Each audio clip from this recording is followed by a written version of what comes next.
Now for our next line of code, we did if not entity ID colon. When we hit enter in our Visual Studio environment, it automatically indented the next line, which notice entity underscore ID equals F quote, and then it continues there until the quote closes.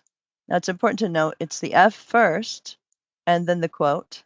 So this is one of Python's most powerful features as well.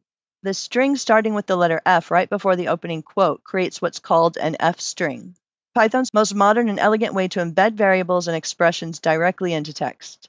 The F prefix tells Python this string contains embedded code that should be evaluated. Inside the string, anything within curly braces becomes live Python code that gets executed and inserted into the text. So the part inside the curly braces is actual Python code that gets evaluated when the string is created.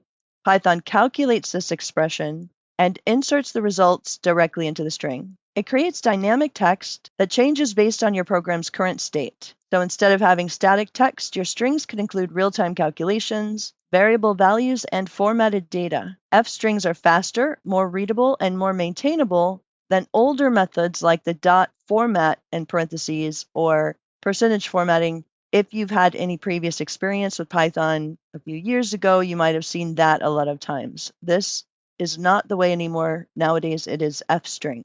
The beauty of F strings is they make your code both more powerful and readable, because you can see exactly what the final string will look like when embedding complex logic right within the text itself. You get a much better idea that way.